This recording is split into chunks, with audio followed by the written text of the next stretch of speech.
retire le pauvre du fumier, il relève l'indigène pour le faire asseoir avec les grands, avec les grands de son peuple. Parole du Seigneur. Tu peux t'asseoir. Là, lorsque je dis le Saint-Esprit, ne cache pas les choses. Le premier verset que la sœur a dit ce matin lorsqu'on a commencé le culte, c'est ça. Alléluia. Lorsqu'on a commencé le culte, la sœur a ouvert la Bible. De la poussière il retire le pauvre, du fumier il prélève l'intelligent pour le faire asseoir avec les grands de son peuple. Ah, je me suis dit waouh. Donc le Saint-Esprit me dit que c'est ça et que ce sera bon. Alléluia. Amen, amen. Voilà pourquoi je dis ce soir un chant prophétique en ce. Alléluia. Alléluia. L'esprit d'Élie, c'est l'esprit qui ramène les pères, les fils au père. Alléluia. Et les pères aux fils. Alors l'esprit prophétique, c'est un esprit qui peut te ramener avec Dieu et permettre à ce que Dieu puisse agir dans ta vie. Alléluia. Amen, amen. Alléluia. Donc que Dieu te bénisse ce matin. Je bénis le Saint-Esprit. Que le Saint-Esprit vraiment soit béni. Je bénis aussi la présence du Dieu Tout-Puissant qui est avec nous en ce lieu. Je bénis aussi l'homme de Dieu, Pasteur Nassou, qui est en retraite, qui n'est pas là. Je bénis aussi le groupe de Dieu, la chorale, qui nous ont conduits dans une intention puissante divinatoire. Je bénis aussi la présence.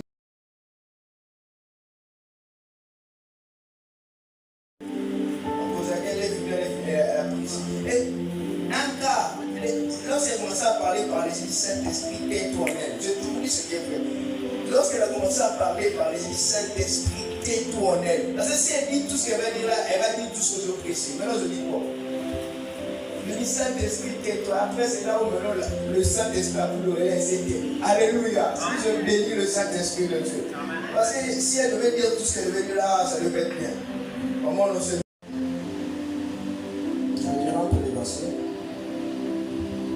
Ici, on parle de l'histoire de Saoul, le fils de Kis, qui avait fait part des ânesses de son père.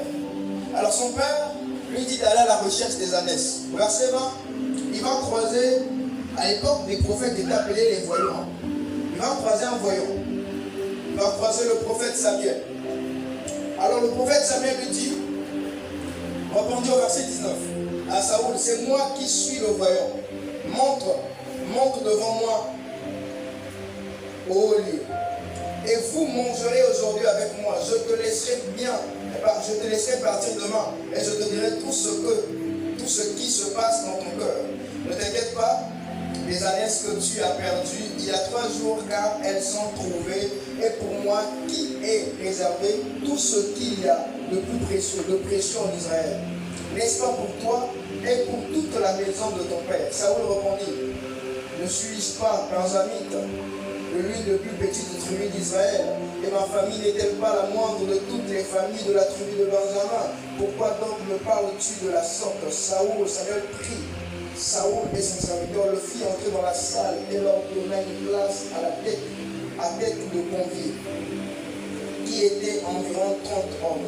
Samuel dit au cuisinier, serre la portion que je t'ai donnée en te disant, mets-la à part. Saoul, benjamite. Parce qu'il faut d'abord qu'on comprenne une chose. Pour être roi en Israël, il faut que sortir de la tribu de Juda. Il y a 12 tribus. Aser, Dan, Nephtali, Benjamin, Joseph, toutes les 12 tribus. Mais la tribu que Jacob avait donnée comme la tribu de royauté, c'est la tribu de Juda. Voilà pourquoi Jésus sort de la tribu de Juda. Mais ici, Saoul, qui est benjamite, et c'est pas que peut-être il fait partie de la famille la plus grande des benjamites, mais il fait partie de la famille la plus petite des benjamites. Qu'est-ce qui se passe? Il croise le prophète Samuel. Le prophète Samuel dit que les années sont retrouvées. Alléluia. Première bonne nouvelle. Après le prophète, moi, Saoul, qui fait partie de la famille la plus petite des benjamites, et que se croit qui est benjamite accédera à la royauté.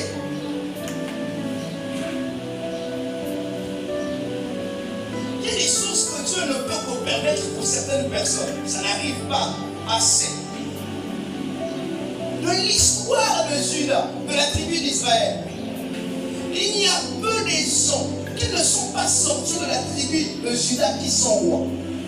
Regarde, toutes les personnes, plutôt, excusez-moi, il y a peu de gens qui sont sortis de la tribu de Benjamin qui a été roi. Les rois ne sortaient que de la tribu de Juda. À l'époque, vu que Juda avait commis un acte infâme, il était sorti avec sa belle-fille Tamar. Alors qu'est-ce qui se passait? L'Esprit de l'Éternel était fâché contre Juda. Il avait sanctionné Juda. Plus interdiction de royauté dans la tribu de Juda. Alors, voilà pourquoi Israël à l'époque était dirigé par les juges. Israël, les plutôt de Juda. Mais qu'est-ce qui se passe? C'est que Dieu ne choisit pas de la tribu de Juda, mais il prend de la tribu de Benjamin. Benjamin, c'est le dernier fils de Jacob. Le dernier fils de Jacob. Et dans l'ordre généalogique, les 12 fils de Jacob, Benjamin est le dernier. Après quoi de cela? Aussi, ce qui est bizarre, c'est que Benjamin ne mérite pas la royauté. La royauté n'appartient pas à la tribu de Benjamin, mais la royauté appartient à la tribu de Juda. Et tous ceux qui l'avaient connu auparavant virent qu'il prophétisait avec les prophètes et l'on se disait l'un à l'autre dans le peuple. Qu'est-il arrivé au fils de Kis? Saoul est-il aussi parmi les prophètes?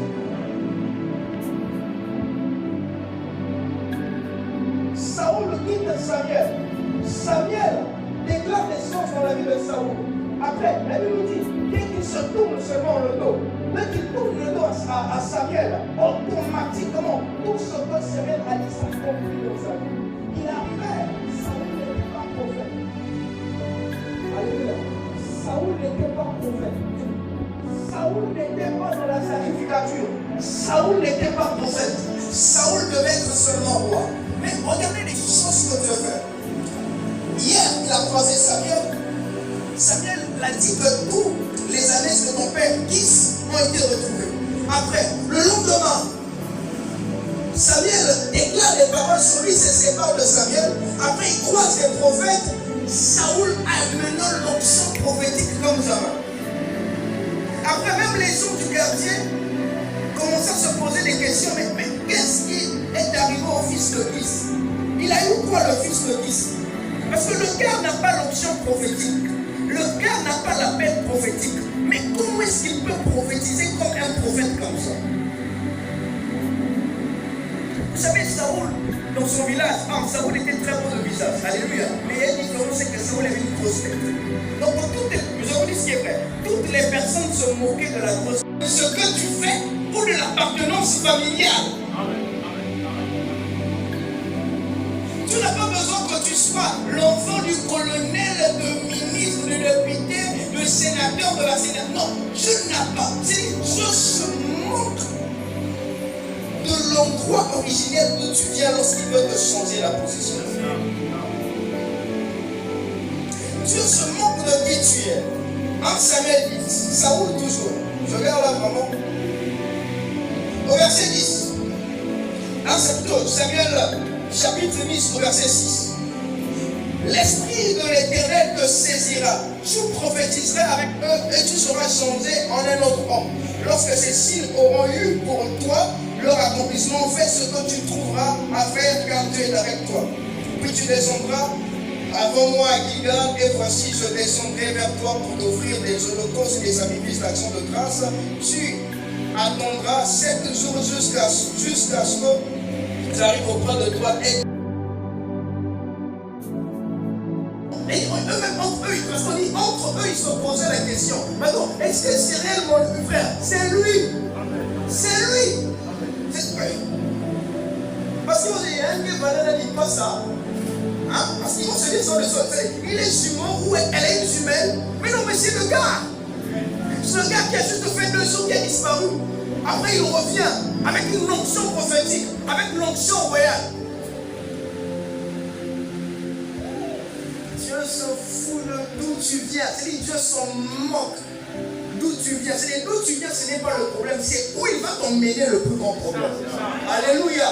Ah, d'où tu viens n'est pas le problème. C'est là où il va t'emmener qui est le problème. Alléluia. C'est ta fin qui compte. Ce n'est pas d'où tu viens. Ce n'est pas le fait que tu sois le fils de Kis qui dépend. Mais c'est le fait que tu aies croisé Samuel qui dépend. Non, c'est Samuel qui a le plan de Dieu pour toi. C'est Samuel qui tient le plan de ta vie. Lorsqu'il va déclarer. Vous remarquez que la vie de Saoul, la vie de David tournait autour du prophète de Samuel.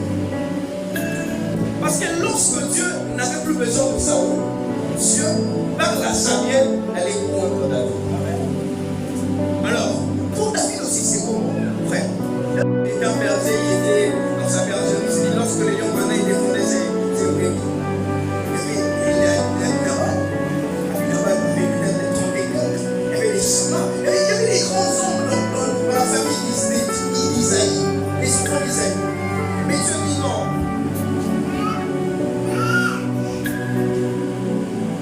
Dieu dit non. Mais on va se poser des questions. Mais pourquoi? Des fois, parler. On est donné, toi tu dis. Quand tu dis son nom, oui, ce que tu dis là, c'est très important. Alléluia.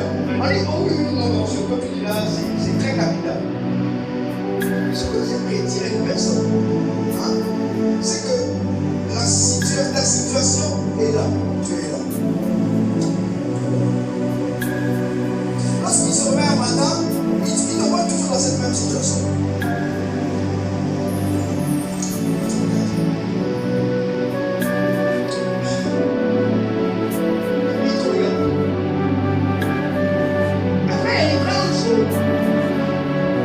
Tu es même surpris. Un truc comme ça seulement, il se va faire. Ça va oublier toujours. Il a commencé à prophétiser. Il a eu l'onction royale. Ce que j'aimerais dire ce matin, c'est ma condition est de confiance. Mais Dieu a une solution. Ça devient celui qui interprète les songes. Lorsque tu as un songe, tu interprètes le songe. Et après, ça, le roi Pharaon Ramsès, il a eu un songe. Lorsqu'il fait un songe, personne n'a pu l'interpréter. Seul Joseph vient l'interpréter. Joseph interprète. Ok. Il dit ok. C'est toi qui as eu la révélation. Vu que tu as eu la révélation, je ne peux pas choisir une personne que toi et le prends. Alors c'est là dans le livre de Genèse 41, verset 40 à 45. Il nomma Joseph Safnat Panéa. Ça veut dire premier ministre. Ou on peut dire encore Mohamed Manouli. C'est-à-dire après lui, c'était Joseph. Alors je pose une question. Joseph était-il égyptien? Alléluia. Joseph était égyptien. Je vous pose une question. Joseph était égyptien. Joseph était le cousin de Pharaon. Mais c'était son neveu. C'était pas son neveu. Joseph n'était pas l'enfant de la tante du cousin de Pharaon. Joseph était rien en Égypte. Et Joseph n'avait rien en Égypte. Il était rien en Égypte. Un type comme ça, celui qu'on prend après, on va le mettre premier ministre.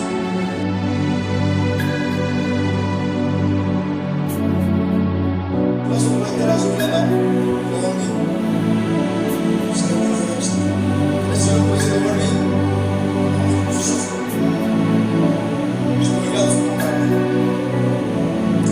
En fait, des fois, un père n'a pas besoin de l'enfant ou une mère n'a pas besoin.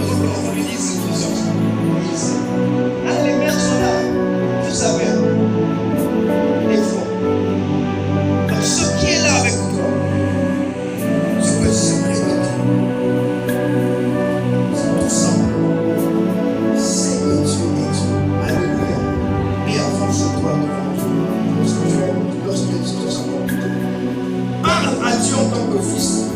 Parle à Dieu en tant que fille. Va-toi. Va-toi. Est-ce que tu comprends ce que je dis? Est-ce que tu comprends ce que je dis? Lorsque tu veux que Dieu fasse des grandes choses dans ta vie, va-toi. Vas-y, ensemble de Dieu. Les enfants des ministres peuvent se vanter que son père est ministre parce qu'il sait. Un enfant de président peut se vanter que son père est président parce qu'il sait. Que le Saint-Esprit vraiment soit béni.